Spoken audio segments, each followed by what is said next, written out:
Jésus vient. Nous sommes ici. Jésus. Jésus. Papa vient. Nous sommes ici. Oui, nous sommes ici. Que le Seigneur vous bénisse. Nous allons nous tenir debout pour lire la parole. On n'a pas beaucoup de temps. Ok. Nombre chapitre 6, verset 22 jusqu'au verset 27. L'Éternel parla à Moïse et dit: parle à Aaron et à ses fils et dit: tu béniras ainsi les enfants d'Israël. Vous leur direz que l'Éternel te bénisse et qu'il te garde. Que l'Éternel fasse luire sa face sur toi et qu'il t'accorde sa grâce. Que l'Éternel tourne sa face vers toi et qu'il te donne la paix. C'est ainsi qu'ils mettront mon nom sur les enfants d'Israël. Je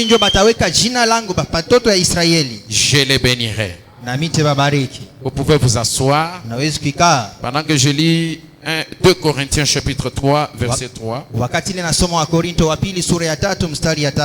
Bible dit: vous êtes manifestement une lettre de Christ, écrite par notre ministère, non avec de l'encre,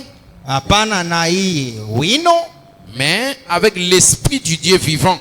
Donc cette lettre-là n'est pas écrite avec de l'encre naturelle, mais avec l'esprit du Dieu vivant. Mais sur, il dit, non sur les tables de pierre, mais sur les tables de chair, sur les cœurs. Que Dieu ajoute la bénédiction à la lecture de sa parole. Nous allons dire un mot de prière. Bien-aimé Seigneur Jésus, je ne suis rien si toi tu n'es pas avec moi. Je demande que tu puisses m'accorder la capacité d'aider ce peuple, Seigneur. Dieu Tout-Puissant, ce sont des âmes pour lesquelles tu as versé le sang. Éternel Dieu de grâce, et c'est un grand prix que tu avais versé pour montrer la valeur de ces âmes. Et comme je me tiens ici, Père éternel, je me sens insignifiant et je demande à ce que tu puisses m'élever à la hauteur qu'il faut pour ces âmes. Aide-moi, Seigneur Jésus, que je sois effacé de la scène et que toi tu entres en scène pour bénir ces âmes. Aide-nous, sois le maître de toutes choses et sois l'alpha et l'oméga, oins-moi et oins l'entendement de ton peuple. Bénis également ton serviteur dans le nom de Jésus-Christ. Amen. Amen. Je vais parler sur un thème que j'ai intitulé les diamants graveurs. Les diamants graveurs. Diamant. Voilà, ya kuandika nayo. Les diamants qui gravent. Les diamants graveurs. Pour me rassurer que vous allez retenir mon thème, je veux que chacun répète ça. Le diamant graveur. Le diamant graveur. Voilà. Comme ça, quand vous irez, même si vous n'avez pas retenu les textes que nous avons lus, même si vous n'avez pas retenu d'autres choses, mais vous aurez au moins retenu les titres. Les diamants graveurs.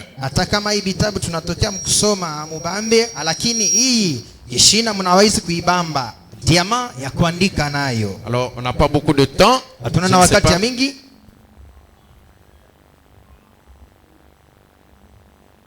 Bien. J'ai un service à faire avec moi, avec les mariés chez moi là-bas, juste après Kilt. Mais je vais vous demander de me donner beaucoup d'attention parce que j'ai encore le temps au milieu de la semaine. Je vais continuer.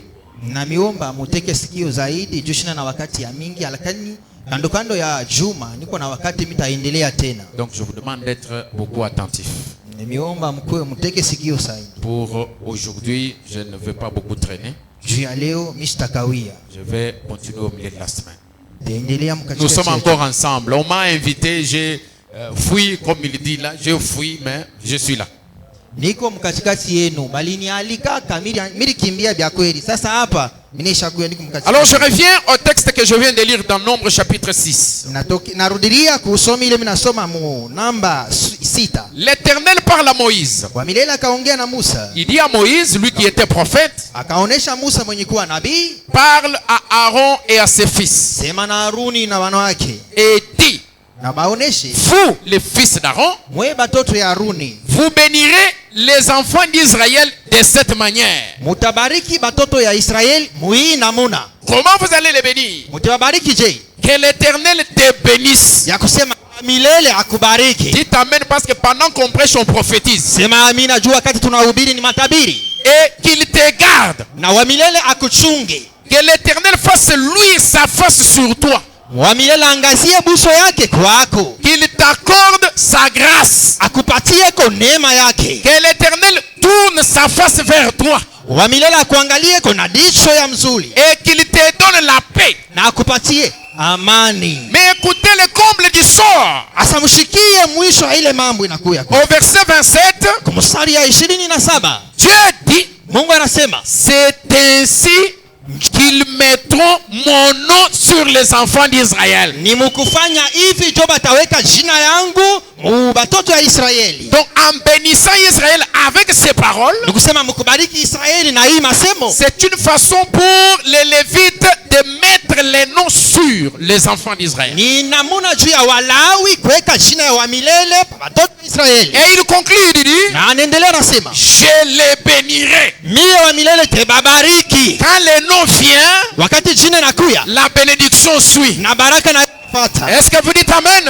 Amen. Alors nous allons épingler ici 5 choses Na hapa tutaweza kutosha kwa bintu dans cette déclaration sacerdotale que Dieu ordonne aux enfants de Lévi, d'Aaron de donner sur le peuple. kusema kwa kikoani kule wamilele anaongea na Musa. La première chose, c'est la bénédiction. Kitu cha kwanza ni baraka. La deuxième chose, c'est la protection. Cha pili ni ulindi. Qu'il te garde.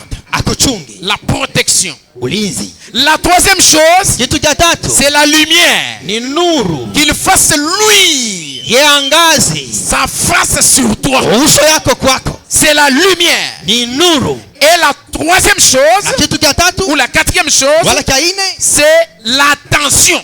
ni L'attention, attention, teka l'attention. sikio. Et puis, Na kisha la grâce, na neema, enfin, kisha la paix. kwa mwisho ndio inakuwa salama. Toutes ces choses se trouvent dans la bénédiction sacerdotale. Hivi vitu vyote viko mbaraka ya kikoani. Et le dictionnaire nous dit, Na mnajua anasema la bénédiction, baraka c'est la grâce ni neema et la faveur na uzuri bwayo, particulière du ciel. uzuri bwa upekee bwa kimbingu. Est-ce que vous comprenez quelque chose? Amen. La bénédiction, Baraka ça attire la grâce. iko na kokota neema. La bénédiction, c'est la grâce. Baraka ni neema. C'est aussi la faveur. Iko tena ile bahati. Pas n'importe quelle faveur, mais la faveur du ciel. Haina bahati yoyote lakini ya kimbingu. Alléluia. Amen. Bénir, c'est quoi? Kubariki ni nini? Bénir, c'est un verbe. Kubariki inakuwa ni msemo Première définition, ya maana ya kwanza. faire certaines prières pour attirer la grâce. Asema kufanya kama maombi fulani hivi juu ya kuita nayo La grâce neema. divine sur des choses. Asema neema ya kimungu pa vitu. Deuxième définition, Maana ya pili, bénir, ça veut dire appeler la protection céleste. akubariki kuna maanisha ni ita ukingo wa kimbingu. Toujours dans la bénédiction Ni mpaka ndani ya mabaraka. se trouve la grâce, Muko neema, se trouve la protection. muko ukingo. C'est pourquoi vous voyez Ndio kwa maana mnaona que Dieu dit aux enfants de Lévi ya kusema Mungu anaonesha batoto ya de Walawi bénir Israël en disant ya mkubariki Israeli mkusema que l'Éternel te bénisse, kusema wa milele akubariki, qu'il te garde. akuchunge. Donc tout tout ça, bénédiction, protection. Nyakusema bila vyote baraka na ukingo. Ensuite, luisance de la face de l'Éternel sur le peuple. Kisha na buso ya milele yaangazie matu. Qu'il t'accorde la grâce. Akupatie kwa neema. Donc tout ça c'est la reproduction de la définition de la bénédiction. Bila vyote binatokea ni mumana ya baraka. Puis ensuite on parle de la paix. Kisha wanasema juu ya salama. Or la protection ça veut dire ni kusema ukingo nayo ni kunamaanisha de défendre quelqu'un. Nasema kutetea mtu. Veiller à ce qu'il ne lui arrive pas de mal. Kuhangaikia ule mtu juu kitu kibaya kisimufikie. Un autre verbe arrive. Pale kuna kwa msemo mwingine tena. Veiller. Asema kukesha. Veiller c'est quoi? Kukesha ni nini? C'est prendre garde. Ni kusema unabakia hivi mlinzi. Appliquer des soins. Nasema unaangaikia kujua kutengenesha. Appliquer son attention. Kuteka angalisho kukeba ange zaidi. Muni manyi Mungu ndo mumanyisi. Ni kusema mafuta inaingia mu malaki, malaki nayo inaingia mu mafuta. Est-ce que vous êtes avec moi? Amen. Amen. Et on dit veiller, ça veut dire garder pendant la nuit. Na kukesha wanasema ni kuchunga kitu usiku. Et vous savez que nous sommes pendant la nuit. Na mnajua sema tuko usiku. Mais seulement la lumière est apparue. Lakini tu nuru ndio ilionekana. Il fait sombre. Il y a les ténèbres mais la lumière est apparue. La protection est apparue. Et quand quelqu'un veille sur vous, quand vous savez que quelqu'un veille sur vous, alors vous dormez en paix. Alors dormez en paix. Parce que la même règle veille sur vous. Oui, il est sur le sommet de la montagne. Sur les rocs les plus élevés. Il regarde dans la vallée sur la terre. Il voit ses aiglons en train de manger. Frère Branham dit dans un jubilé pentecôtiste. Est-ce qu'il y a des pentecôtistes ici? Je vous dis que moi je suis pentecôtiste. Je vous dis que moi je suis pentecôtiste. Mais la vraie Pentecôte, l'expérience du baptême du Saint-Esprit dans mon âme. Et lorsque nous sommes dans ces réveils pentecôtistes, il y a quelqu'un qui veille sur nous. Et madame dit plus il est loin, mieux il nous voit. Et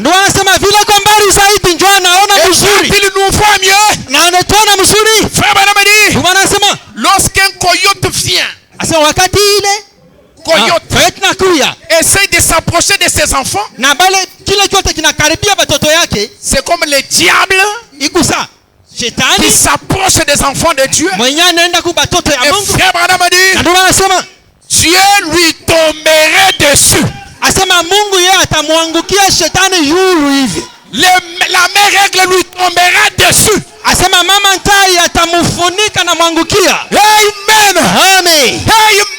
Amen. Il tombera dessus. Parce que lui il est en haut. Il quitte le ciel. Il tombe dessus. Shadrach, Meshach, Abednego étaient dans la fournaise.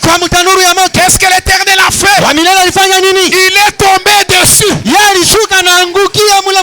Et le feu a eu crainte que la même chose se fasse ce soir dans ta vie. Même s'il y a quelque chose qui ne marche pas dans ta vie, laissez-moi vous dire qu'il y a un fils de Lévi ici. Il y a un Aaron ici. Que Aaron prononce la parole. L'Éternel veillera sur vous. Amen, amen. Amen. Gloire au Seigneur Jésus. Quand il veille sur moi, moi je repose en paix. Aucune frayeur de la nuit ne peut m'ébranler. Même pas Covid-19. Même pas Covid-19 ne peut pas me toucher. Parce que je sais, je suis dans un bouclier. Amen. Amen. Je vais me reposer en paix. Qu'est-ce que le repos selon la Bible? Parce que c'est des mots qui engendrent d'autres. Hébreux 4. Waibrania 4 verset 8. mstari ya 8. Car si Josué leur y donnait le repos, Na kama Yesu alipatia mapumziko, il ne parlerait pas après cela d'un autre jour. asiwezi kuisema ile siku nyingine. Et il y a donc un repos de sabbat réservé au peuple de Dieu. Hakuko mapumziko ya sabato yenye kuchukua watoto ya Mungu. Car celui qui entre dans le repos de Dieu se repose de ses œuvres. Juu ule anaingia mapumziko ya Mungu anapumzika kwa kazi Comme alifanya. Dieu s'est reposé des siennes. Vile Mungu alipumzika juu ya kazi alitumika. Maintenant nous allons lire le docteur Branham pour qu'il nous explique le repos. Tutasoma sasa Daktari Branham juu atufasilie mapumziko ni nini. L'interprète divin de la parole. Tafsiri wa kimungu wa neno. Pourquoi les gens sont-ils si ballottés? Juu ya nini batu banatangatanga hivi? Paragraphe 72, Frère Branham dit. Kifungo ya neno 72. Frère Branham dit. Ndugu mama anasema, J'ai raconté quelque part. nilifika pa shimo ya mina bumbana. Peut-être ici qu'un de ces derniers soirs, j'avais tellement envie de prêcher. Mara nyingine hapa masiku ya magharibi jioni nilikuwa na tamaa ya kuhubiri. Et il dit, j'ai appelé ma femme, j'ai commencé à lui prêcher. Asema nikaita mke wangu kaanza kumhubiri. Et je lui disais, Nilikuwa namuonesha la foi chrétienne est basée entièrement sur le repos. asema imani ya Kikristo ni yenye kuikalia pa mapumziko. Le repos, souvenez-vous, n'oubliez pas, ça se trouve dans la bénédiction. Msijua asema mapumziko iko tena ndani ya baraka. Et la bénédiction, Na baraka c'est mettre le nom de l'Éternel sur le peuple. ni kuweka jina la milele pa taifa. C'est ainsi que je le bénirai. Njo hivi mie tababariki. Est-ce que nous sommes ensemble? Amen. Frère Branham dit, Wanasema un chrétien n'est pas ballotté. asema Mkristo asiwezi kuwayawaya. Un chrétien ne court pas d'un lieu à l'autre. Mkristo ashendake anatoka huku anaenda kule, hapana. Un chrétien ne quitte pas du tabernacle du Kwenda vers tabernacle Kaleji. Asema Mkristo asiwezi kutoka maskani Ndishi anaenda kwa maskani Yembe, hapana. Il quitte tabernacle Kaleji pour aller dans un autre tabernacle Chibota. Siku yote mpaka Naama anatoka maskani Some jua kuingia Muyandishi. D'un lieu à l'autre ballotté. Anatoka hapa anamia kule anamia fashi Je nyingine. suis venu ici pour construire et mettre ma pierre à la construction du fondement. Mimi nakuja hapa juu ya kujenga kuongeza kwa jiwe kwa majengo Et je yanafanyika hapa. suis venu pour vous rassurer. Na mimi nakuja juu ya kumithibitishia. Est-ce que quelqu'un est avec moi? Est-ce que quelqu'un est avec moi? Dites un grand amen si vous êtes là. Sima amina munene kama mko hapo. Frère Branham dit, Wanasema un chrétien se repose. asema Mkristo yeye anapumzika. Il se repose. Anapumzika. Tout est terminé. Yote binamalizika. Pour les croyants, tout est terminé. Juu ya mwaminifu kazi yote naisha. C'est vrai. Ni vya kweli. Oh, la maladie et les déceptions peuvent venir. Asema malari na kupatishwa hayo binawezi kuya. Mais Lakini le chrétien est au repos. lakini Mkristo yeye anaweza pumzika. Sachant ceci, Tujue hii. que Dieu peut garder ce qu'il a accompli. Asema Mungu anaweza kuchunga kazi ile anaweza kumaliza. Et le repos Na mapumziko. dont Frère Branham est en train de parler ici, Yenye ndugu wanasema dans ce sermon, hii mafundisho lorsqu'il est en train de parler sur pourquoi les gens sont-ils si ballottés, pale kuna sema hapa juu ya nini watu wanatangatanga hivi. le repos c'est le fait de pénétrer dans le second voile. Asema mapumziko ni kuingia ndani ya panzia ingine. Et Frère Branham dit quand vous êtes dans le second voile, Ndio anasema kama usha kuingia kule ngambo ya panzia. vous êtes insonorisé. Asema pale wewe utashikia hii masauti ya nje hapana. Il n'y a pas de bruit de l'extérieur qui entre dans le second voile. Asema kuna makelele ya nje ile tengia ngambo ya panzia. Où est-ce que vous êtes? Ulikuyaka wapi? Vous êtes dans une cabine pressurisée, prêt pour le décollage. Asema usha kuikala mkabini na yala na mpepo zaidi juu uluke yulu. Lorsqu'un astronaute est sur le point de partir, Wakati ngengele inakuwa karibu kulia, il porte d'abord la combinaison spatiale. ni kusema anavala mbele manguo yenyewe kwenda na muhewa. Il pénètre dans une cabine pressurisée. Anaingia mwile chumba ya pepo banamfungia. Et la combinaison spatiale d'un chrétien, c'est le baptême du Saint-Esprit. Na ile nguo ya kuluka na mpepo juu ya Mkristo ni ubatizo wa Roho La Mtakatifu. cabine pressurisée d'un chrétien, c'est toujours le baptême du Saint-Esprit. Asema kabini yenye kuyana na mpepo ya Mkristo ni paka ubatizo wa Roho Quand Mtakatifu. vous êtes centré dans les seconds voiles, Kama unaingia mwile panzia ya pili, le moteur s'allume et le compte à rebours commence. anawasha motel kule na banaanza kuhesabia kurudi nyuma. Jusqu'à 0, Mpaka na kusifuru. le décollage arrive. Pale ndio unauka. Si jusque-là, l'enlèvement n'a pas encore eu lieu, Kama kunyanyuliwa kuyafanyika mpaka na hapa. c'est parce qu'il y a encore certains astronautes qui sont en train de se balader. Ni juku kubatu bengine bakuluka yule bako na shunguluka tu. C'est aller d'un lieu à l'autre. Banaenda hivi en train de s'agiter sans aucune position. Vous êtes un vagabond. Je dis vous êtes un vagabond. Si le mot vagabond c'est une injure, alors laissez-moi vous injurier. Vous êtes un vagabond. Et le premier à vous avoir injurié c'est Frère Branham. Mais je ne pense pas que c'est une injure. Vous êtes un vagabond parce que vous ne savez pas ni d'où vous venez ni où vous allez.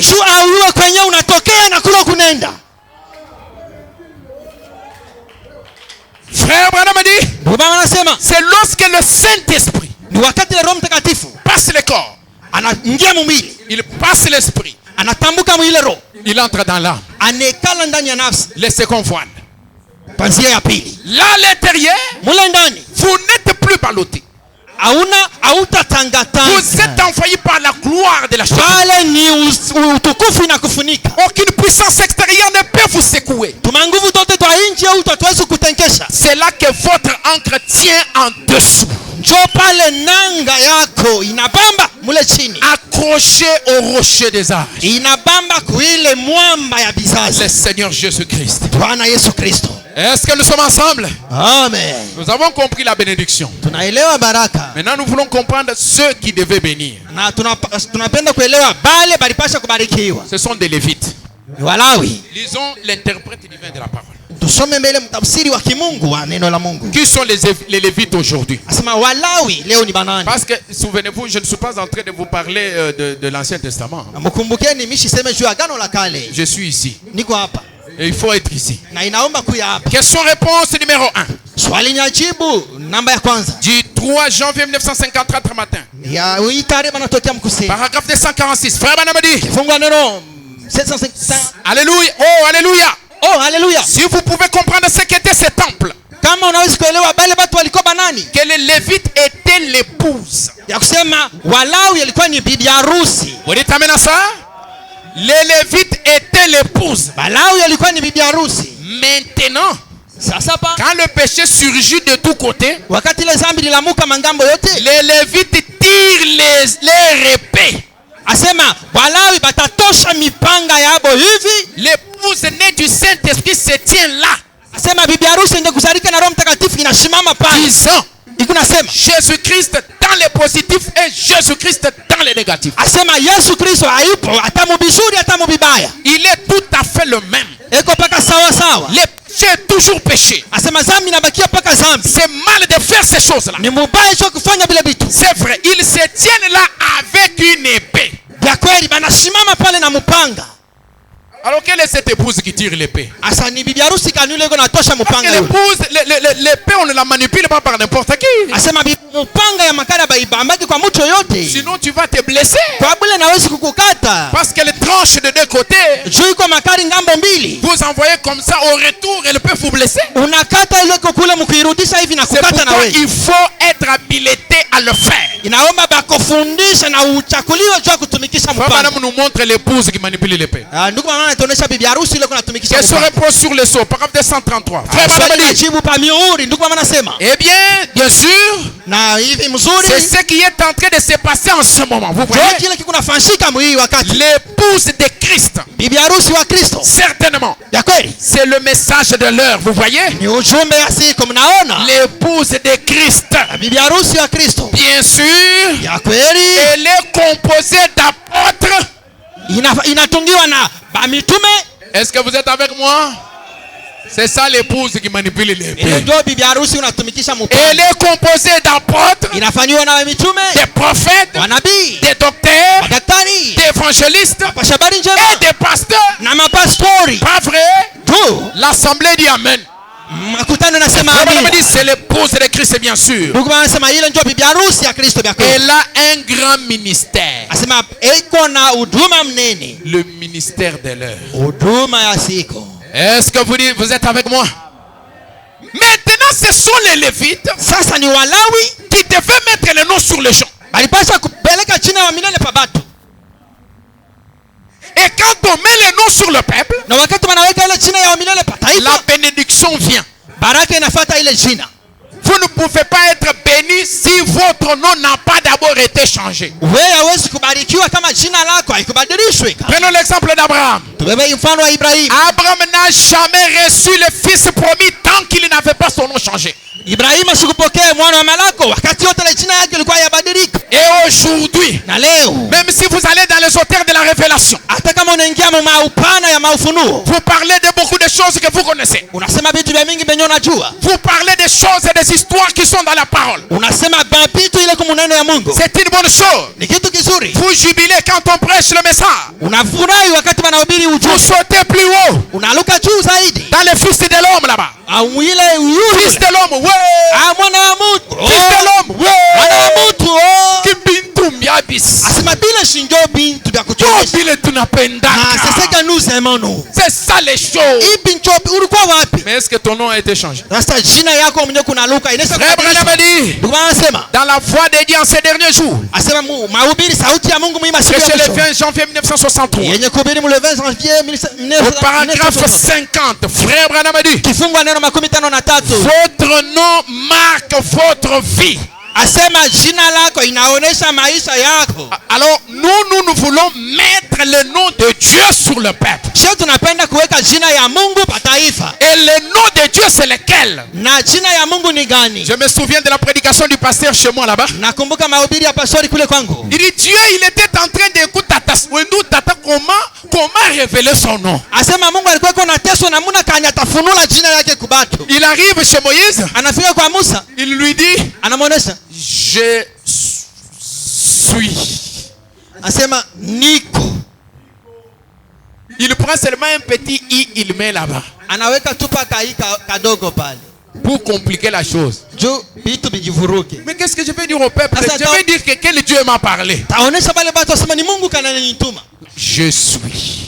Muonesha sema niko. Mais en réalité, Lakini mubya kweli c'était Jésus. ilikuwa tu ni Yesu. Jésus dans Jésus. Asema Yesu ndani ya Yesu. Alléluia. Amen. Jésus le Père. Asema Yesu Baba. Dans Jésus le corps, le temple. Ndani ya Yesu mwili hekalu. C'était ça le nom de Dieu.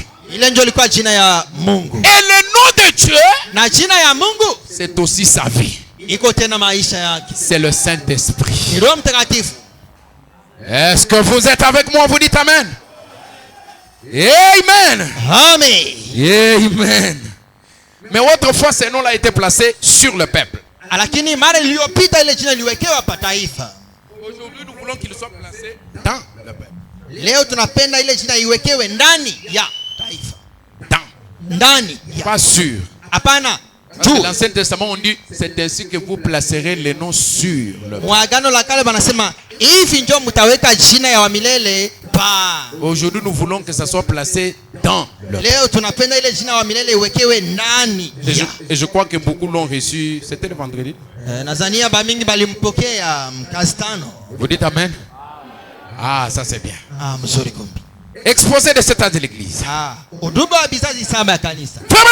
Banasema à la page 211. Ukurasa 211. Il dit, Anasema il est aussi dit ici qu'il donnera au vainqueur un caillou blanc. Inasemewa tena hapa sema bashujaa batapata jiwe mweupe. Et que dans et non sur les cailloux, il y aura un nom nouveau. Na banasema ndani ya ile jiwe, hapana juu, ndani ya jiwe mtakuwa jina. Ça c'est frère madame qui dit. Uni ndugu wanasema Que celui qui les porte sera le seul à les connaître. Asema ni paka ule tu atakuwa na ile ribo ile, njoo atajua jina yenye kuwa ndani ya ile diwe. L'idée de nos nouveaux est déjà familière. Asema jina mpya ni ya watu wote wanajua tu. Abraham est devenu Abraham. Asema Ibrahim alikuwa Sarai est devenu Sarah. Sarai anakuwa Jacob est devenu Israël. Asema Jacob anabakia Israeli. Simon est devenu Pierre. Asema Simon anabakia Saul Petro. est devenu Paul. Saulo anabakia Paulo. Ces noms ont provoqué un changement. Asema ile majina ilikondomona mabadiliko. ou bien ils ont été donnés à cause d'un changement. Wala ile majina ilipewa kwa batu juu ya kubadilika fulani. Ce n'est qu'après que le Seigneur a changé le nom d'Abraham Ni kisha tu pale wa milele alibadilisha jina ya Ibrahim et Sarai na Sarai qu'ils ont été préparés à recevoir le fils à venir. ndio balitayarishwa juu bapokee mwana aliyo juu. Dans le cas de Jacob, Mu mambo sasa ya ce Yakobo, dernier a dû vaincre et ensuite il a été nommé prince. huyu alikombana na shinda ndio banampanga prince. Dans le cas de Simon et de Saul, Mu mambo ya Simono na le Saulo changement est intervenu une fois qu'ils avaient reçu le Saint-Esprit, asema hukumu ilifika le ni Seigneur. wakati. Et aujourd'hui, Asema leo chacun de nous, les vrais croyants, a changé de nom. asema mmoja katikati yetu mwaminifu wa bia kweli anabadilisha jina yake. Quel est ce nom-là? Ni jina kani? Nous sommes des chrétiens. Tuko ba Kristo. C'est un nom que nous portons tous. Ni jina ile shebote tuko nayo. Et frère Branham dit, Na ndugu anasema il existe une différence entre un chrétien tout court kuko tofauti pa Mkristo tuko asia pale et un vrai chrétien. na Mkristo wa bia kweli. Le vrai chrétien, Wa bia kweli c'est celui qui a reçu l'esprit de Christ en lui. ni ule alipokea roho ya Kristo ndani Est-ce yake. qu'il y a les vrais chrétiens ici? Hapa biko ba Kristo ba bia Oui, kweli. je crois que je suis devant des vrais chrétiens. Ndio naamini sasa niko mbele ya ba Kristo ba Si bia vous kweli. n'êtes pas encore baptisé du Saint-Esprit, Kama huyu batizwa na Roho Mtakatifu vous n'êtes pas encore devenu chrétien. ni pale wewe uyakuwa tena Mkristo. Et vous devez devenir chrétien Na pour aller au ciel. unapaswa kubakia Mkristo tena. Donc être chrétien aujourd'hui, Ni kusema Mkristo wa bia kweli ce leo n'est pas un slogan, aina tu ni kusema hivi bule. c'est une victoire. Ni ushindi. Abraham a vaincu, Ibrahim alishinda. Jacob a vaincu, Yakobo naye alishinda. Saul a vaincu. Saulo naye alishinda. Et vous devenez chrétien après vous être battu et vaincu. Na unabakia Mkristo ni kisha wewe kupigana vita na unashinda. Amen. Amen. Un jour, 3 prédicateurs ont quitté l'éternité. Asema siku moja bahubiri batatu banatokea milele. Il y avait le plus grand prédicateur parmi les 3. Kulikuwa mhubiri mkuu katikati ya bale tatu. Son nom était Elohim. Jina yake ilikuwa ni Elohim. Quand il est venu, Wakati anafika, il est allé jusque chez Abraham. anaenda kwa Ibrahim. En fait, il voulait passer, Juu alipenda kupita, mais Abraham l'a invité. lakini Ibrahim alimwalika. Il est arrivé chez Abraham. Anafika kwa Ibrahim. Il s'est assis, il a mangé de la viande. Anekala anakula nyama, Il a bu du lait. anakunywa kwa maziwa. Et il a prononcé, il a dévoilé les secrets, les pensées qui étaient dans Sarah. Akasema, akafunula mawazo ile, anafafanua ilikuwa ndani ya Sara. Ils étaient à 3, Balikuwa batatu. mais tous ont été appelés Seigneur. Bote balitiwa ba Bwana. En réalité, ce n'était pas tous qui étaient les seigneurs d'Abraham. Il y avait le Seigneur d'Abraham parmi tous. Ya kweli kweli tu bote tatu bakukue ba Bwana ba Ibrahim, moja tu ndio alikuwa Bwana kwa Ibrahim. C'était des prédicateurs. Balikuwa ni mahubiri. Et frère Branham dit, Na ndugu anasema, lorsque les 2 hommes étaient descendus, les prédicateurs étaient allés prêcher. wakati watu bawili balienda kuhubiri kule balienda, 2 anges étaient descendus à Sodome. ba malaika bawili balienda kule Sodoma. Ils n'ont pu accomplir cela. Na bo balienda kutimiza ile. Cette chose-là, ce signe-là. Ile alama ile. En effet, ils sont descendus là. Bo balipita pita banenda. Ils ont accompli leur signe, Balienda na bo kutimiza na bo ishara ya montrant qu'ils sont allés les faire sortir. mukuonesha sema balienda kubatosha. Mais ce n'était pas le même signe que l'église élue avait reçu. Lakini aina njoo ile alama kanisa yenye kuchakuliwa ilipokea. L'église élue avait reçu un autre signe. Kanisa ya bateule ilipokea Et alama. alors remarquez ce que l'église avait reçu là. Asa muone kile kanisa ilipokea kule. Celui qui était resté derrière avec l'église élue. Ule alibakia pa mkongo na kanisa ya bateule. Vous souvenez-vous quand il parlait? Mnakumbuka vile alikuwa anasema? Il a dit Abraham. Akasema Ibrahim. Il l'a appelé par son nom nouveau Alimuita mjina yake mpya. que Dieu venait de lui donner. Ile Mungu alitokea kumpatia. Pour arriver à fils de l'homme, Juu ya kufika kwa mwana wa mtu, il faut que le nom soit d'abord changé. inaomba jina ibadilishwe mbele. Ne sautez pas plus haut que votre vie. Hapana kuluka yulu zaidi kushindia Parce maisha que yako. votre vie témoigne plus fort que ce que vous déclarez. Juu vitendo vya maisha yako biku nasema nguvu zaidi kushindia sauti. Vainquez d'abord. Ushinde mbele ile vita. Recevez un nouveau nom. Pokea jina mpya. Vous devez d'abord être victorieux Unapaswa kwa mbele mshindaji avant de parler des choses fils de l'homme et tout ça. mbele ya kusema vitu mwana wa mtu na vingine. Amen, amen, amen. Amen. Et ce prédicateur là puissant, Na bale bahubiri ba nguvu. non, le prédicateur puissant, Ule mhubiri wa nguvu aujourd'hui, leo il a accompli Luc 17:30. anatimiza tena Luka 17. Luc 17:30 s'accomplissant dans Malachie 4. Asema inatimizika ndani ndani ya Malakia 4. C'est une épouse Ni ndani ya bibi harusi qui reçoit la sémence ule anapokea mbegu pour donner naissance à une épouse. juu azale bibi harusi. Une épouse vierge. Asema bibi harusi bikira. Parce que souvenez-vous, la règle reste la même. Juu mkumbukeni sheria inabakia ni ile moja moja. Telle mère, telle fille. Vile mama yako ndio vile binti wake. Lorsque l'époux a contacté l'épouse sur la terre, Wakati bwana harusi alibumbana na bibi harusi pale. est-ce que vous comprenez quelque chose? Eti mnaelewa kitu fulani? Lorsque l'époux a contacté l'épouse sur la terre, Wakati bwana harusi alikutana na bibi harusi udongoni. l'épouse a conçu un enfant. Asema bibi harusi alichukua mimba ya mtoto. Et cet enfant-là Na ule mtoto a été mis au monde,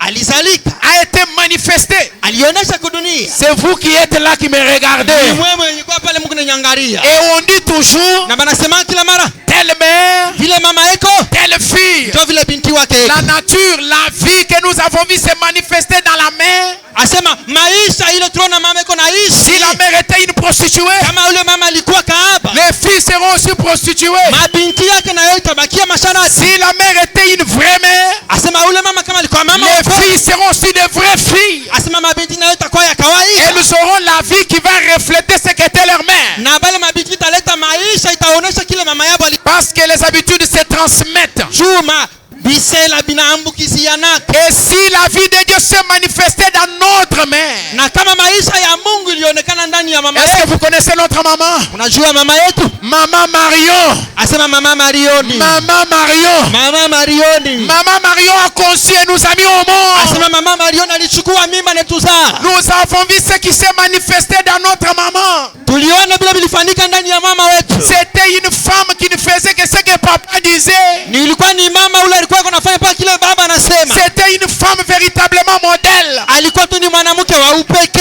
Elle ne pouvait pas aller dans un sens ou dans un autre sans avoir reçu l'ordre. Asikuwezi kwenda kushoto wala kuume pasipo kuchunga amri. Parce que c'est la tête qui commande dans la maison. Kichwa tu ndio kinaongoza nyumba. C'est le papa qui est le chef de la maison. Ni baba tu ndio kinaongoza nyumba. Et dans notre maison, Na mwile nyumba yetu, Maman Marion mama Marion recevait les ordres plus de 40 visions par jour. alikuwa anapokea mashauri maamri tokea kwa Même baba. quand il était du haut de la chair, Hata pale alikuwa kumimbali. pendant sa prédication, Wakati ya mahubiri yake il recevait des révélations. alikuwa anapokea maufunuo. C'est pourquoi nous avons reçu aujourd'hui Ndio kwa maana sisi tutasema leo la révélation de la semence du serpent, asema ufunuo wa mbegu ya nyoka, la révélation de cette sceau, asema ufunuo wa nyuri la saba, révélation de cette tonnerre, asema ufunuo wa nyunguruma le saba, fils de l'homme dans la chair humaine. asema mwana wa mtu ndani ya mwili. Tout ça, ce sont des ordres et la vie qui était dans le papa. Ile vyote vilikuwa ni maamri alikuwa anatokea kwa baba. Elle est entrée dans une chambre à coucher. Wakati na eneo ndio kuingia mnyumba ya kuzalia, Elle est entrée dans une chambre à coucher. aliingia mchumba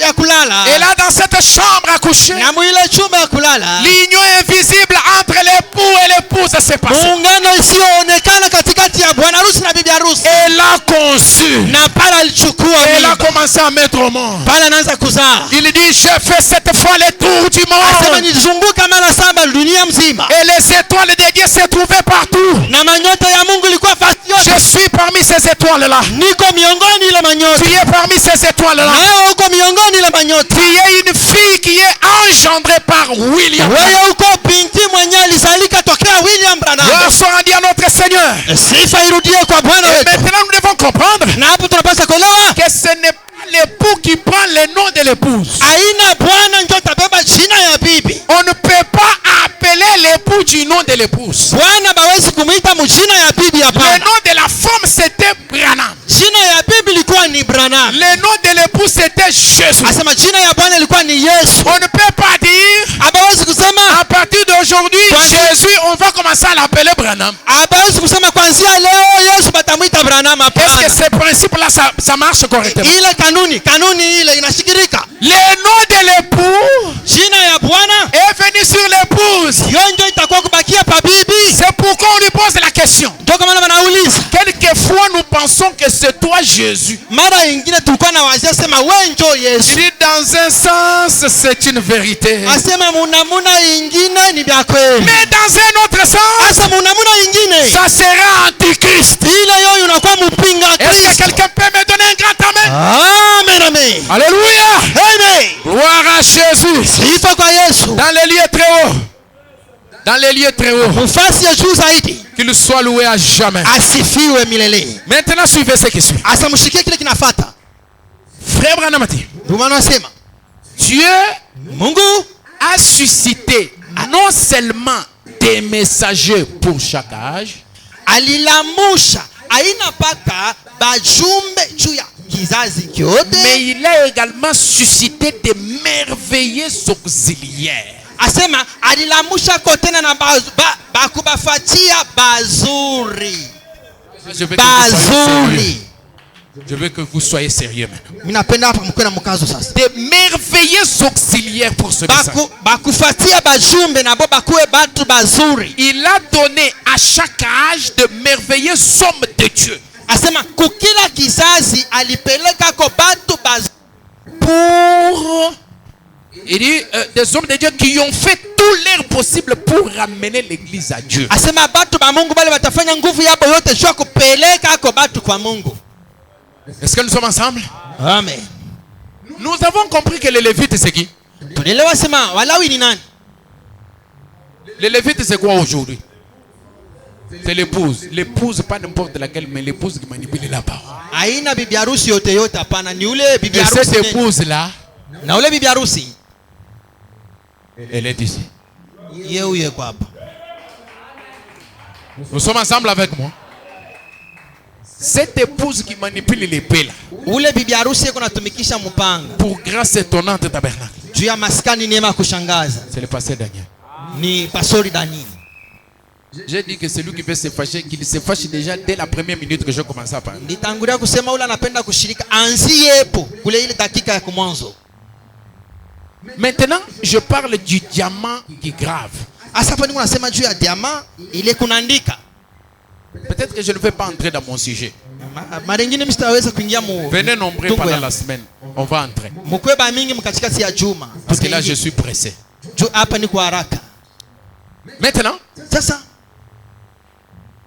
imprimer les noms, kuandika jina, l'impression. Kuandikisha. Qui connaît ou qui a déjà vu l'imprimante? Ulasha konaka machine ile ina. Voilà. Dans une imprimante, muile machine, on a besoin de l'encre. Banalazimishwa kan wino. Paul aussi utilisait l'encre. Paulo naye alikuwa anatumikisha ile wino. À son époque, il prenait, il prend une plume, il met dans l'encre, il commence à écrire à la main. À l'époque, là, il n'y avait pas d'imprimante. Zamani ile alikuwa anabeba kalamu ya wino, anatwanga mu wino, anaandika. Mais aujourd'hui, comme la technologie s'est développée, nous avons l'imprimante. Leo vile elimu inasongea juu zaidi, tunakuwa na ile mashine. Et si nous voulons parler, nous devons parler selon les termes d'aujourd'hui. Na kama tunapenda kusema, tuseme kufuatana na mambo ile kunafanyika leo. Pour que vous puissiez comprendre. Juu mshikie mzuri. On a besoin de l'imprimante. Iko lazima na ile mashine ya kuandika nayo. On a besoin du papier. Iko lazima na karatasi sur lesquels on va imprimer. Pa ile nye karatasi batandika. Et on a besoin de l'encre. Wanalazimishwa tena wino. Mais ce n'est pas fini. Aishie pale. L'imprimante ne peut pas produire l'image. Asema ile mashine ya kuandika nayo haiwezi kutosha picha. L'image que l'imprimante produit provient de l'ordinateur. Asema ile picha nayo itaonekana inatokea ni kule ordinateur. Est-ce que nous sommes ensemble? Il y a un ordinateur qui formule les noms, qui formule l'image. Kuko ordinateur mule jina itatokea na picha yenyewe itatokea. Il y a un central. Asema kuko fashi ile biote biku naanzia. Il y a l'unité centrale. Kuna kwa fashi yenyewe ya bitu biote. Cette unité centrale. Ile fashi ya bitu biote qui produit l'image. Ile kuna tosha ile notre ordinateur. Ile ordinateur yetu est installé au ciel. Yo inawekewa ni kule kumbingu. Et sur la terre, na hapa udongo, il y a des imprimantes. Peko ya mashine ya kuandika nayo, imprimante. Qui reçoivent l'ordre de l'ordinateur. Yo inachunga tu kupokelea ile mbiote bitatoka kuko ordinateur. Quand vous commencez à voir l'imprimante qui commence à sortir des papiers lui seul. Kama unaona imprimante yo yenyewe inaanza kulitoshea mapapier. Là c'est une photocopie. Ile inakuwa banafuatilisha. Parce qu'il y a une différence entre photocopier et imprimer. Kuna kwa achanisho pa kufuatilisha kile kiko wako na kuanzisha kile. Alléluia. Et ici se trouvent des papiers vierges. Hapa ni shua makaritasi ile aina yenye kuandika kintu. Des papiers vierges. Papia ya mweupe pasipo kuandika kitu. Une épouse vierge. Bibi harusi bila doa. Des papiers vierges. Papia yenye kuwa yasipo kuandika kitu. Sur lesquels on doit imprimer l'image de Christ. Pa ile karitasi ndio bataandika hapo na picha ya Kristo. Et cette image de Christ, Na ile picha ya Kristo, c'est une image à 7 pixels. asema ni ile picha ya machongo 7. La foi, la vertu, Imani, la connaissance. nguvu, ujuzi. Vous connaissez tout? Upawa. Une image à 7 pixels. Asema ile picha iko na machongo 7. Mais elle provient d'où? Inatokea wapi? Elle provient de la tête. Inatokea kule kukichwa. Elle provient du cerveau. Inatokea kubongo. Elle commande l'imprimante. Hiyo ndio inaamria ile imprimante. On introduit les papiers dans l'imprimante. Inaingiza hiyo mapapia mu ile Et imprimante. cette imprimante-là, Na ile imprimante appelée Daniel Masanka. ndio inaandika Daniel Masanka. Vous voyez, ils se sont fâchés. Banashirika sasa. Fâchez-vous. Mushirike. Parce que Paul dit, Juu Paulo anasema, écoutez l'imprimante. mushikie imprimante. 2 Corinthiens chapitre 3 verset 3. Wakorinto wa pili mstari ya 3. Vous êtes, ça vous n'allez pas douter. Si vous doutez ça, vous êtes un incrédule. Hii hautashakia. Ukishakia hapa huku mtu akwamini. Vous êtes manifestement une lettre de Christ. Kweupe hivi mwe muko tu ni barua Écrite par notre ministère. yenye kuandika kupitia huduma wetu. C'est pourquoi l'imprimante doit être bon. Ndio kwa maana imprimante inapashi kuwa ya mzuri.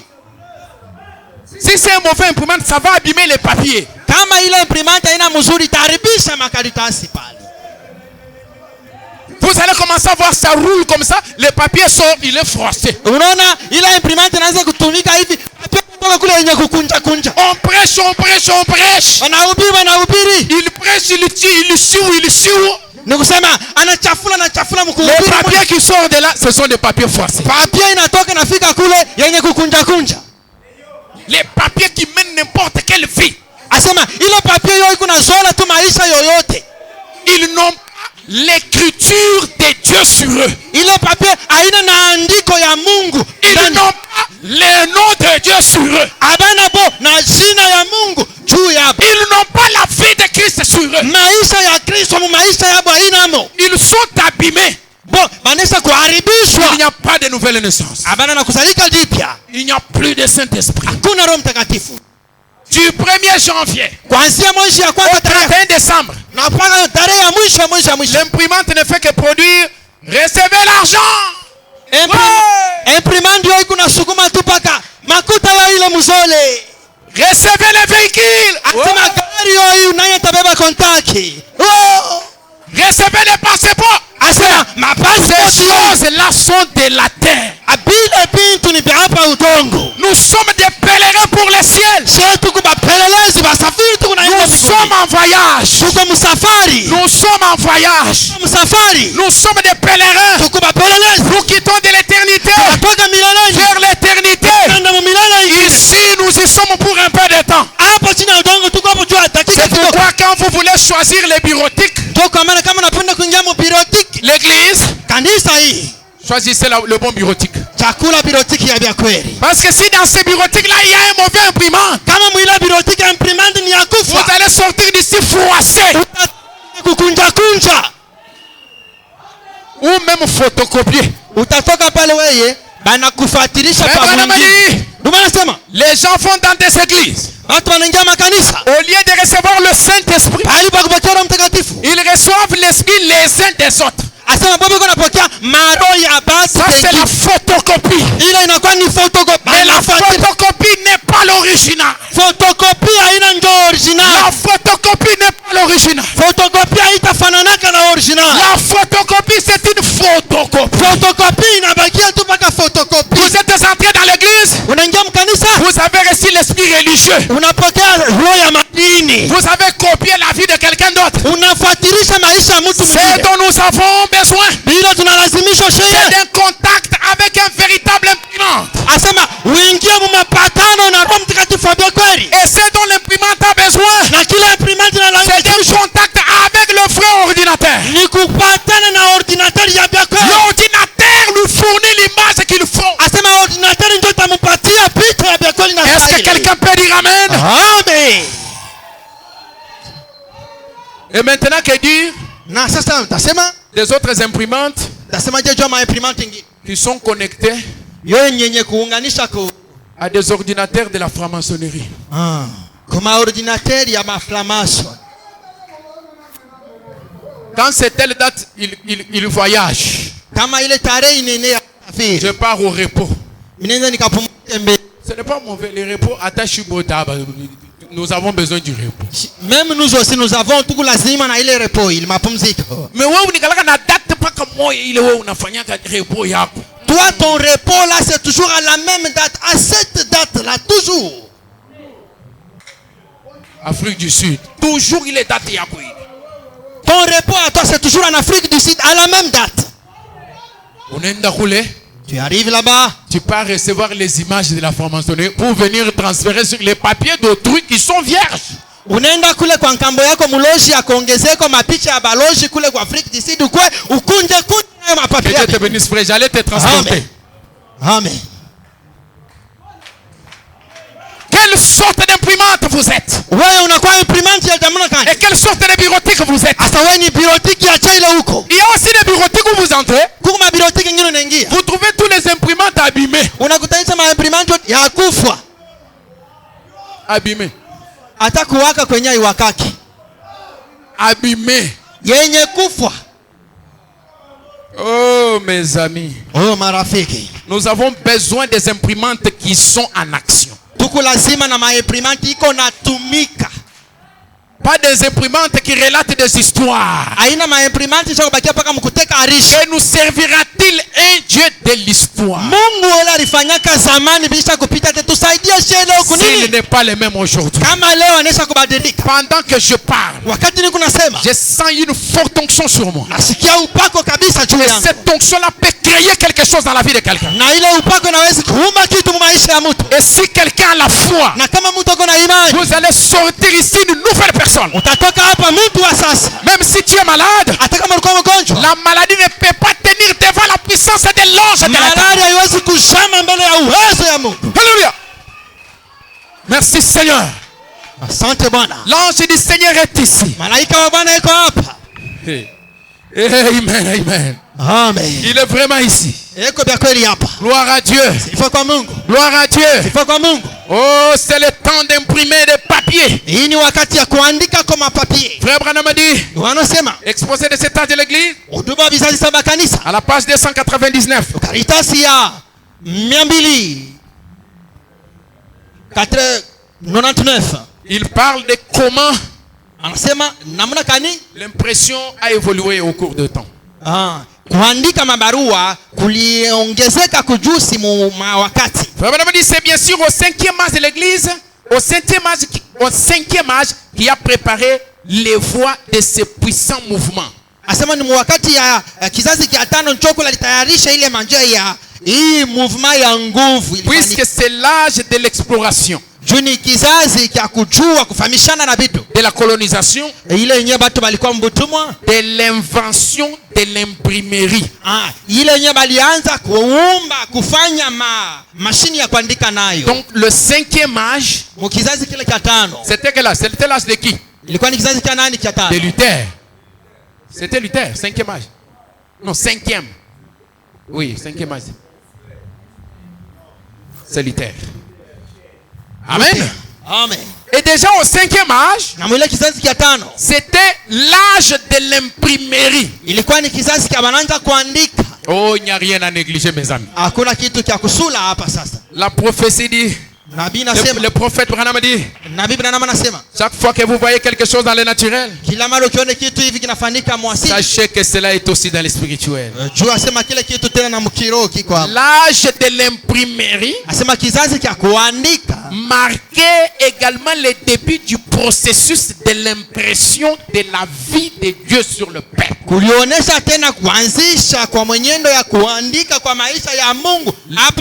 Le tout est un processus.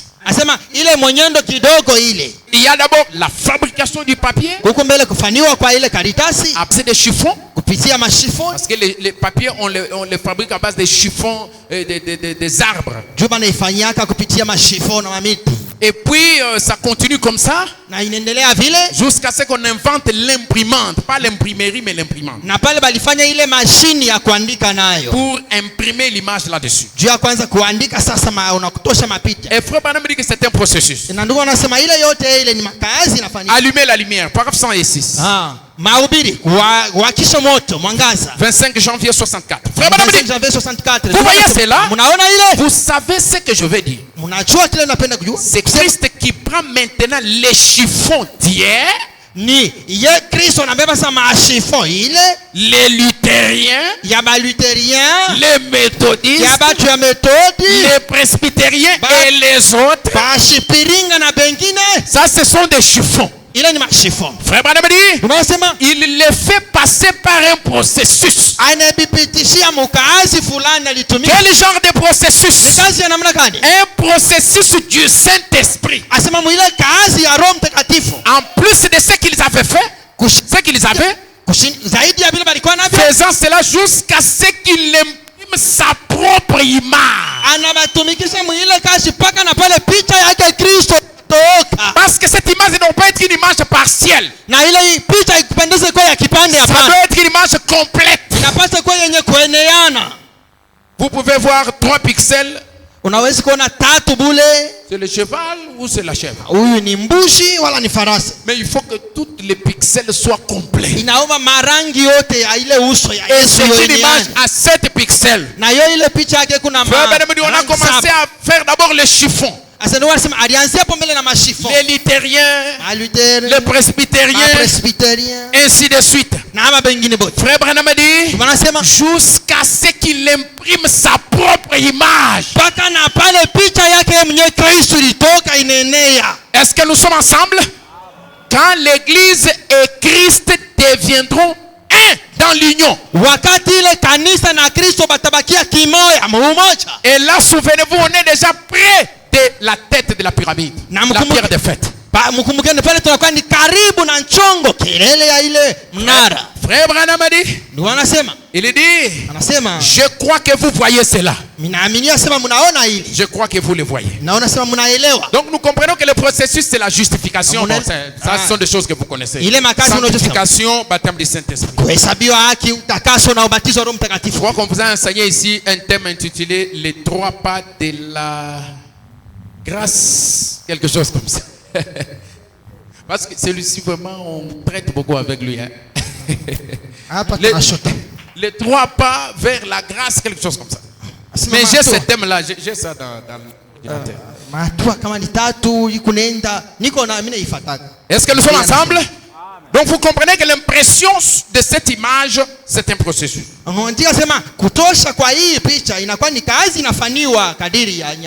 Je vais sauter certaines choses un peu pour aller plus vite et je voudrais terminer. Alors nous venons de lire 2 Corinthiens chapitre 3. Vous ne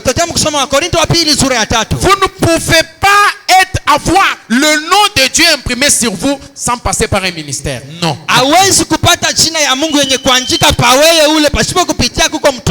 C'est pourquoi il faut beaucoup faire attention avec les ministères sous lesquels vous êtes.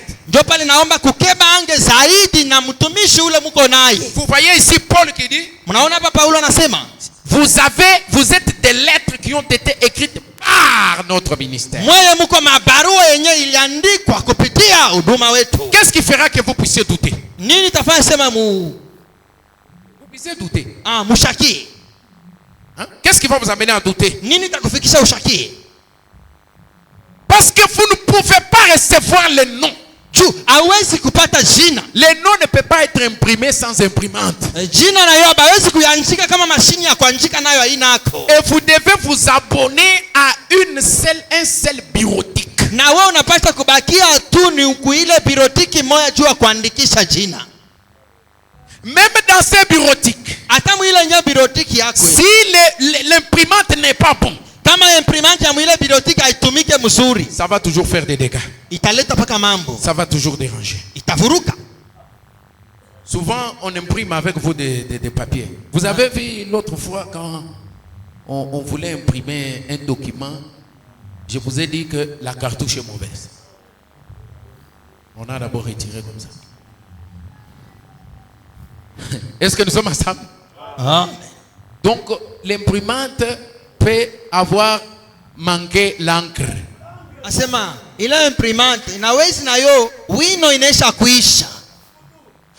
Et Paul dit, na Paulo anasema, cette encre-là, c'est le Saint-Esprit. Ile wino ile naandika kama imprimante ni Roho Mtakatifu. On ne peut pas tirer d'une bouteille l'huile s'il n'y en a pas. Asema munchupa hawezi kupunguza mafuta kama yo haina amo. Une personne qui a divisé une église. Asema muntu la rikabula anapasula kanisa ya benyewe. Frère Branham dit sa vie n'est pas digne de l'évangile. Ndio unasema maisha yake haistahili ni kupasha habari njema. Moi j'ai dit qu'il n'est pas dans la volonté parfaite de Dieu. Mimi niko nasema ashina mu mapenzi kamilifu ya Mungu. Il peut même stationner des véhicules de haut. Il peut. Anaweza hata kusimamisha magari nyingi il peut avoir même des multitudes. Anaweza kuwa hata na watu bamingi. Il peut s'agiter. Anaweza kulukaluka. Dieu regarde, il dit, Mungu anaangalia anasema amno. Parce que Dieu n'est jamais dans la division. Mungu yasikalake mkupasula makanisa. Jamais. Kamwe mkuporomosha. Vous voulez qu'on vous dise ça comment? Munapenda muonesha hivi. Dieu n'est jamais dans la division. Mungu asikalake fasi le poko. Je répète, je veux que ça pénètre très fort. Nasema hivi napenda ingie zaidi. Dieu n'est pas dans la division. Muma division Mungu ashina amo. C'est vide. Mwabule. Vide. Amuna kitu. Mukartushi kama yank. Kaba tutanongo imprimante. On actionne l'imprimante parce qu'il n'y a pas de cartouche avec l'encre là-bas. La feuille sort là-bas tout en étant vierge. Il y a des frères bureautiques ici. Kuku banduku be una mabureautique hapa. Ce que j'ai dit là c'est vrai. Il est nasema ni ya kweli. Kama hamuna encre, s'il n'y a pas d'encre, même si vous tapez les pieds par terre, hata kama unapika mkulu chini, le Saint-Esprit n'est pas là. Roho Mtakatifu yeye hana amo. Vous allez transmettre quelque chose que vous n'avez pas. Wewe una na kile kintu sasa utakabiliana nini? Oh, je me sens très très bien ce soir. Alléluia. Amen. Alléluia. Amen. Le frère Branham dit à la page 149 exposé. Nous retrouvons également les mêmes modèles dans chaque âge. Voilà pourquoi la lumière vient à travers un messager donné par Dieu dans une certaine région. Ensuite, à partir de ce messager, la lumière se répand à travers les ministères d'autres personnes. Mais attention, d'autres personnes qui ont été fidèlement enseignées. Fidèlement enseignés. Ils savent que dans la division il n'y a pas Dieu là-dedans. Tu dis rien. Fâche-toi comme tu veux. Je m'en fous. Et les véritables imprimantes, ce sont des rossignols. Vous avez un rossignol ici. Vous avez un rossignol ici. C'est un oiseau. Frère Branham dit, j'ai observé ces rossignols. Il chante toute la nuit. Mais quand il chante, il ne chante que quand il voit l'étoile briller. Quand l'étoile est couverte, il s'était. Quand l'étoile commence, il commence aussi à chanter. Là où Branham a parlé, je parle. Là où Branham n'a pas parlé, je n'interprète pas. Je m'étais. Ce sont des rossignols. Quand ils voient l'étoile en train de briller, il annonce ce qu'il voit. Quand il voit la lumière du message du temps du soir briller, voilà les rossignols derrière sa chair. Frère Branham a dit. Frère Branham a dit. Frère Branham a dit. Et pendant qu'il est en train de faire ça, l'église est en train de se métamorphoser. L'église est en train de devenir meilleure. L'église est en train de briller. C'est quoi ça? Les rossignols est en train de chanter après avoir vu la lumière de cette grande étoile, l'étoile de l'âge, la dernière étoile qui était restée entre les mains de Dieu.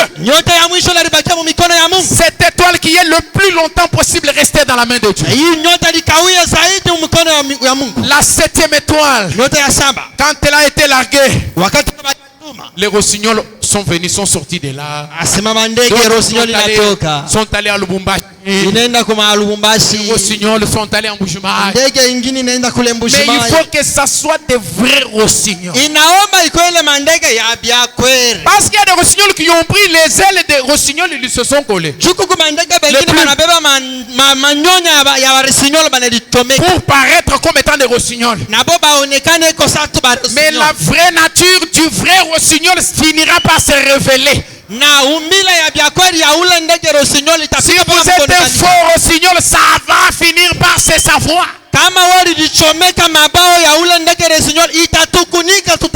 Alléluia. Amen. Vous allez retrouver ça dans les dons, paragraphe 26. Nous sommes ensemble. Amen. Amen. Laissez-moi terminer. Nous viendrons continuer, n'est-ce pas? L'épouse de Jésus-Christ est faite de matériaux originaux.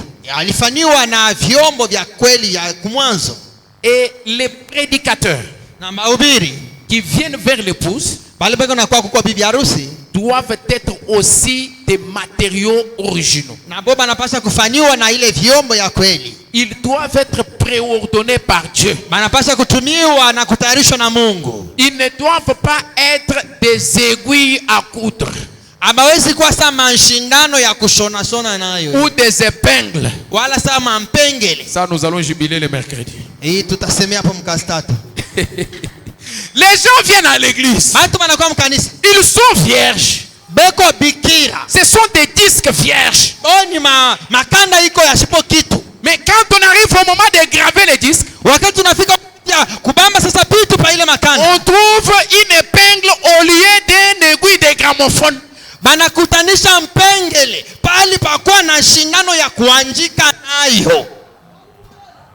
Et l'aiguille de gramophone doit être faite à base du diamant.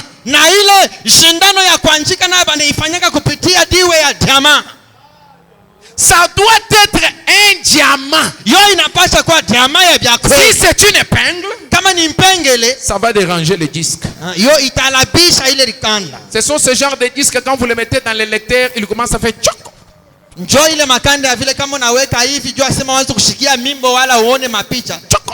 Il fait des problèmes. Dans la corbeille, il y a combien d'offrandes qui sont entrées là-bas?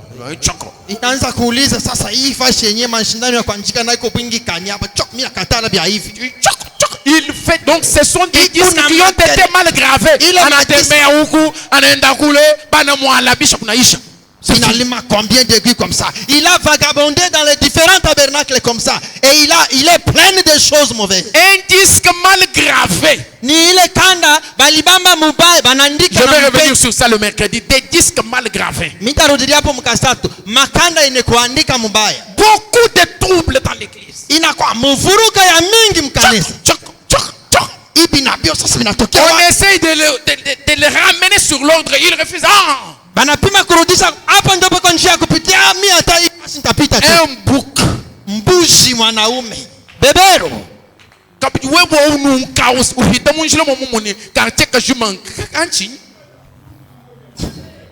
Ça, ce ne sont pas des brebis. Amen. Amen. Est-ce que vous dites amen? C'est pourquoi je vous recommande. Soyez des disques vierges. Et soyez bien gravés par le véritable aiguille à gramophone. J'aimerais terminer pour dire ceci. Frère Branham a dit dans le message, l'original paragraphe 110. Et nous croyons que dernier jour Dieu doit être manifesté parmi son peuple. À la semence élue. Selon la Bible, Dieu est dans la forme d'un prophète. C'est exactement en accord avec la parole. Non que l'homme soit Dieu, mais le don est Dieu. Vous voyez? C'est là que l'aiguille de gramophone. Maintenant, une épingle ne jouera pas correctement sur ce disque. Est-ce que nous sommes ensemble? Amen. Est-ce que vous dites amen à ça? Frère Branham a dit, dans ce qu'il faut pour triompher de toute incrédulité. Recevez ça. Recevez ça. Recevez ça très bien. Paragraphe 15. Dans l'église, il y a premièrement des apôtres, des prophètes, des docteurs, les évangélistes, les pasteurs, les 5 dons donnés à Dieu. Ainsi, chacun de vous qui a un pasteur pieux a un don de la part de Dieu dans son église. Un berger. Pasteur signifie berger. Pour veiller sur les troupeaux. Pour lui enseigner la parole. Est-ce que quelqu'un peut dire amen à ça? Amen. Pour veiller. Et nous retournons encore à notre terme. Les pasteurs, c'est un berger pour veiller. Pendant que toi tu dors tranquille chez toi, lui il est ici à genoux, en train de prier. Vous ne savez pas ce qu'il endure. Qu'est-ce qu'il est en train de faire? C'est une sentinelle qui est sur la tour. Il surveille chaque esprit dans l'église. Aucun esprit ne peut entrer sans son accord. La mort ne peut pas entrer dans ta maison sans son accord. Parce que ça c'est une famille. La famille grâce étonnante. Et dans cette famille, il y a un père. Ce père là, c'est votre pasteur. Quand il est là, il applique l'essence sur les linteaux. Quand l'ange de la mort est en train de tournoyer, il est sûr que le sang est là-bas. Aucune mort ne peut entrer sans son accord. Rien ne peut entrer si Dieu ne lui a pas d'abord parlé. C'est ça ce qui s'appelle veiller. Il est en train de veiller parce que Dieu lui a donné un mandat. Sous ce mandat-là, il peut dire à Dieu, Seigneur, ça non. Il il a une parole d'autorité sur vous. Si seulement si vous reconnaissez ça, il va prononcer des paroles ici. Il va faire une prière sacerdotale. Ce n'est pas moi qui vais le faire, c'est lui qui va le faire. Et vous allez dire Amen. En Israël, quand on prononçait les paroles de bénédiction, le peuple disait Amen. Alors je l'appelle pour qu'il vienne graver les disques.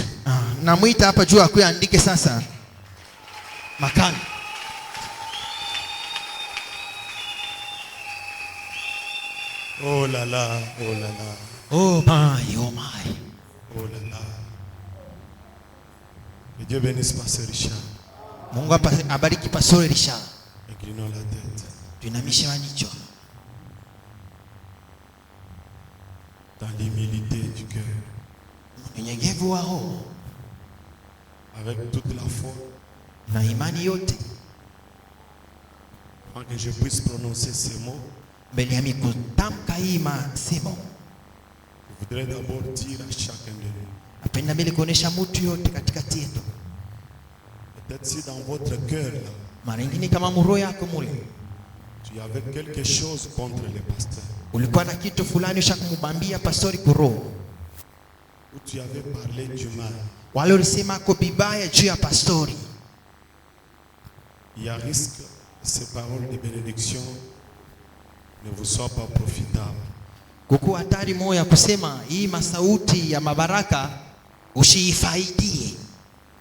Alors je voudrais que pendant que je parlerai, na ninapenda wakati niko nasema là dans votre cœur, ale mroho yako, prenez ces mauvaises paroles que vous avez prononcées. Beba ile masauti mobile ulisemaka. Ou la mauvaise chose que tu gardais contre le pasteur. Wala kitu kibaya kile ulichunga mroho yako juu ya pastori. Dites, sema, Seigneur, Bwana, je suis coupable. Mie mishina sistahili. Je suis coupable. Mishistahili. Pardonne-moi. Unihurumieko. Ces sentiments, ces mauvais sentiments. Ile nia mbaya nilikuwa nayo. Pardonne-moi. Unihurumieko. Ces mauvaises paroles. Ile masauti ya mubaya. Aie pitié de moi, Seigneur. Unihurumieko Bwana. Maintenant que je serai en train de prier. Wakati nimtakuwa ni unaomba. Chacun ferme les yeux. Mfunge macho.